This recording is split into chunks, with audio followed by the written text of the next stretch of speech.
Have you ever heard of the Olmecs? They're often called the mother culture of Mesoamerica, and for good reason. Their influence can be seen in later civilizations like the Maya and the Aztecs. But where did these incredible people come from? Let's journey back in time, way back, to around 1600 BCE, to the lush, humid lowlands of Mexico's Gulf Coast, in the modern-day states of Veracruz and Tabasco. This region, with its winding rivers, fertile floodplains, and dense tropical forests, was the cradle of Olmec civilization. It might seem like a challenging place to live, with its heavy rainfall and jungle environment, but for the early Olmecs, it was a land of abundance. The rivers, like the Coatzacoalcos, provided a natural highway for transport and trade, as well as a rich source of fish and other aquatic life. The fertile soil, renewed each year by floods, was perfect for growing their staple crops: maize, beans, and squash. This agricultural surplus was the key. It allowed their communities to grow, supporting not just farmers, but also artisans, priests, and rulers. The earliest signs of settlement in this region date back even further, but it's around 1600 BCE that we start to see something truly special happening. Small villages began to coalesce into larger, more organized centers. The most famous of these early sites is San Lorenzo. This wasn't just a village, it was a burgeoning city, one of the first in Mesoamerica. The people of San Lorenzo undertook massive construction projects. Most impressively, they reshaped a natural plateau, moving millions of cubic feet of earth to create a sacred and residential complex raised high above the surrounding plains.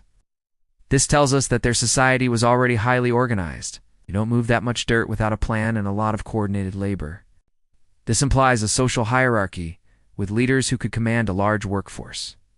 And what were they creating these spaces for? Well, it was here at San Lorenzo that we find some of the most iconic and mysterious artifacts of the Olmecs, the colossal heads. These incredible stone sculptures, some weighing up to 50 tons, are carved from volcanic basalt. The nearest source for this stone was over 60 miles away, in the Tuxtla Mountains.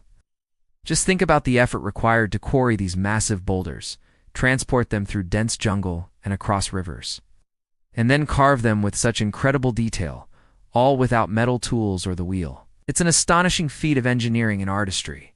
Each head is unique, with distinct facial features and headdresses, leading scholars to believe they are portraits of powerful Olmec rulers.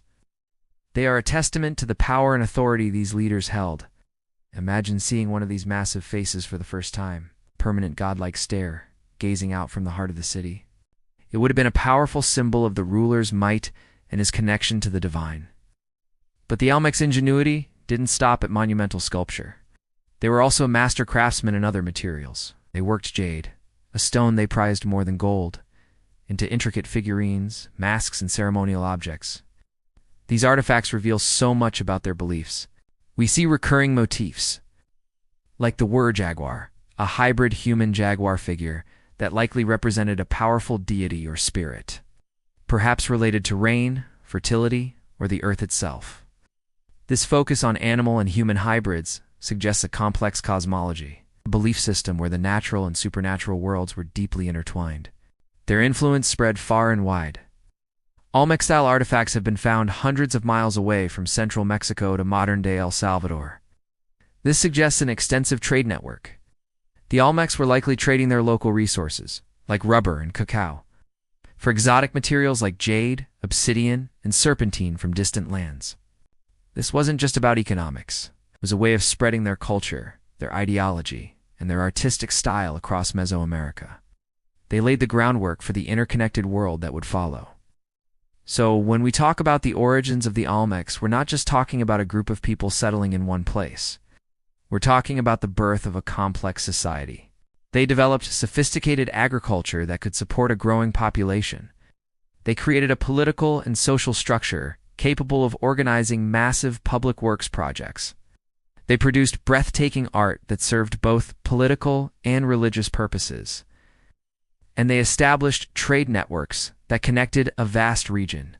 From these early settlements on the Gulf Coast, a cultural explosion occurred. The Olmecs developed concepts that would become fundamental to later Mesoamerican civilizations, including a ritual ball game, the practice of bloodletting, and possibly even the beginnings of a writing system. and the famous long count calendar later perfected by the Maya.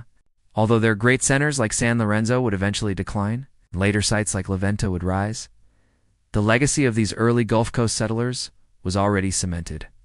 They were the pioneers, the innovators, who transformed scattered villages into a vibrant and influential civilization.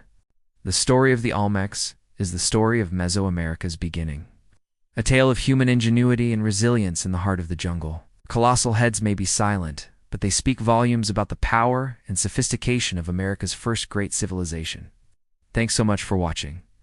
If you found this journey back in time as fascinating as I did, don't forget to hit that like button and subscribe for more deep dives into ancient history. Nice.